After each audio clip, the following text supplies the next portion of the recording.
Oh, buddy, Andy here again. I've just read a blog post by the writer and broadcaster David Hepworth, and I think something called something like, sometimes the best thing you can do to somebody is to actually discourage them. And coming from someone who likes to try new things and encourage people to try new things, I sort of read that and thought, well, what's he going on about? Well, but what it is all about and how it relates to sort of music, and that, which is what I'm talking about here. I'm not sure where this is going to end up. Starts off with an account of the writer Philip Roth sitting in a cafe, and this aspiring author who happened to be serving at the cafe on the day got his book, published his own book or got a draft of it or whatever, and gave it to him. As a musician might give a CD or send a cassette to somebody as they used to, or email a CD or MP3, or give a CD to somebody at a gig or something like that, to David Hepworth possibly, and Philip Roth just basically just gave the thing back to him and said, look, just my advice to you is to stop now. And you think, well, why would someone discourage someone? And the point, I'll put a link to the blog down there in case I wander off topic or something.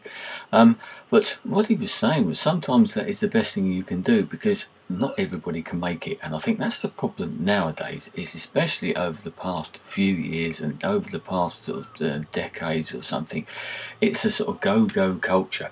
And everybody's encouraged to do everything, and quite rightly so. There's nothing wrong with trying. There's people trying to be writers or whatever. And the internet is a great thing for this. It's enabled so many people to start putting their opinions out there, like myself. Writing things, writing books, making music. It's never been so easy to publicise yourself, and so everybody is trying to do it. But not everybody. Let's be perfectly honest about this, and this is sometimes what you have to be. And I think this is the whole point of this. It's being brutally honest. Not everybody has got the talent to do it. Doesn't matter what it is, whether it be doing this type of thing, writing, making music, any artistic thing at all, journalism, actors, whatever. But over the past decade, we've been encouraged to do this, and especially in the lights, keep going on about this, but like the X Factor type, American Idol type shows and all those type of things that come now. And the advent of these sort of boy bands and the celebrity culture and everything, that you only have to be on TV once and you're instantly a celebrity, and that's what it's all about. It's more about celebrity than actual talent.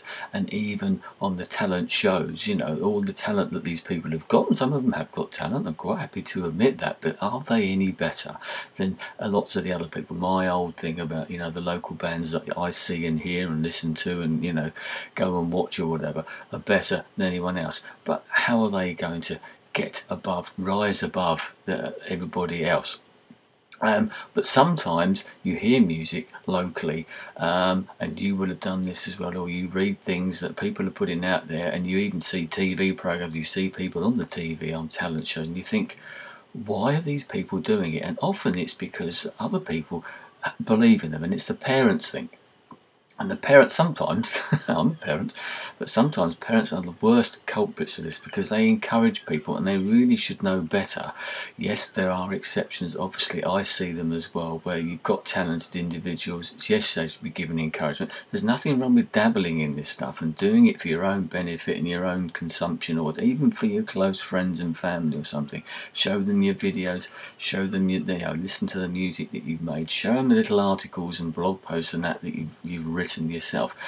But the parents say, oh, this is absolutely brilliant, you should be doing this, you should be doing that, and they push them. And you can see sometimes on the talent shows, especially in the early stages, which is that sort of voyeurism. You're watching this sort of stuff and you're thinking, oh my god, what is this person doing on there?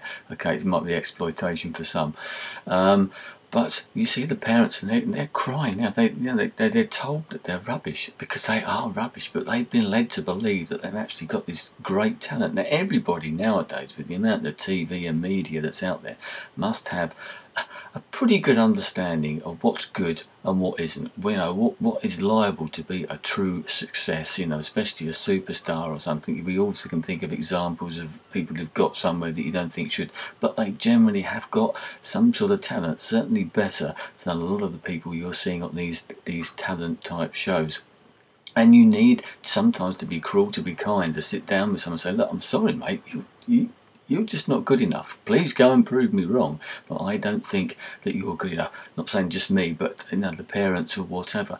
And I've come across refreshing attitudes. A local musician I was talking to the other day, whose mother happens to have sort of dabblings in the music industry, has had a very refreshing approach in the fact that she's let her son get on with it and has taken no interest, not to say no interest, but has not sort of physically put any interest into it at all, because they want them to build up. And when it sort of builds up to a level and they think, well, actually, something's happening here, there is some real scope for positivity, for success or something like that, they're actually trying hard, they're doing the right things, and they've got a talent, the band or whatever have got a talent. Now I'll start putting in some advice. That's the way that it should be, because quite often a lot of these people, they're expecting success, they're expecting it to land on their sort of plate. The world doesn't owe you a living, it's that type of thing, and this works with jobs generally. You can't expect to walk into something just like that. You have to put effort into it. And I think sometimes nowadays that is part of the problem. You have to work at this. I can remember saying this to some other musicians a while ago. It's that if you're in a band, it's like a job. And you have to think of it as a job. As uncool as that may be, and they might not be working as such in real life, but maybe they are. Maybe they're holding down another job, but they've got a second job, they've got a second career, because you have to put the effort in. It becomes easier to some people than it does to others.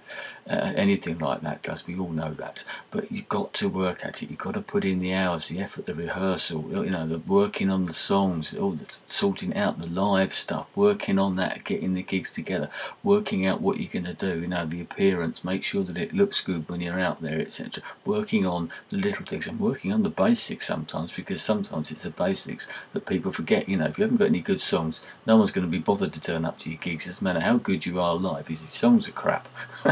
No one's bothered. So think about the arrangements, think about them, just put them out there, work on them all the time. It should be a work in progress, and it doesn't matter whether you're the Rolling Stones or a local band who've just started, it's still a work in progress.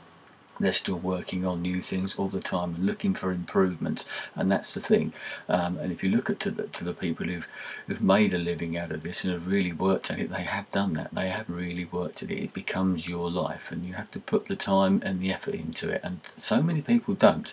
So many people haven't got to get up and go. Maybe they have to accept that they're not going to get anywhere, and that's fine. If that's the level that you're comfortable with, there is nothing wrong with that. But if you're kidding yourself that you are better than everybody else, and you are going to make it, and you are going to be a success, and everybody's telling you that, you still got to put the work in. It doesn't matter. Even when you sign that record contract, I was talking to another local musician the other day who was very realistic, I must admit, and we were having a conversation about it, and they realise it, I realise it, and we were talking on the same sort of level about this.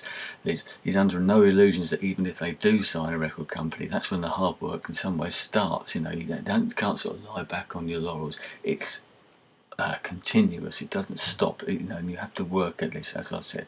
So there you go. Don't wish to shatter anyone's illusions, but quite probably you're not good enough. None of us are good enough to get that high standard that means that you're going to become in the charts or be on TV or something like that as a superstar or something. It's only a very, very small minority of people, and even if you have got the talent to do that, you've still got to put the work in. It doesn't matter. Yes, we all know of those lucky breaks that come, but they are the very, very, very, very top of a very big iceberg, and if you are spotted in one way or another, you are a very, very lucky person. But even if you are, and you do sign that contract, you've still got to put the work in, because people aren't going to get you to sign that contract or to work with you if they don't think that you've got that work ethic or whatever it is that needs to work on you or whatever to make you that success, because they've got to put their money into you in one way or another, whether it be a record company or a book deal or something like that. They are investing in you.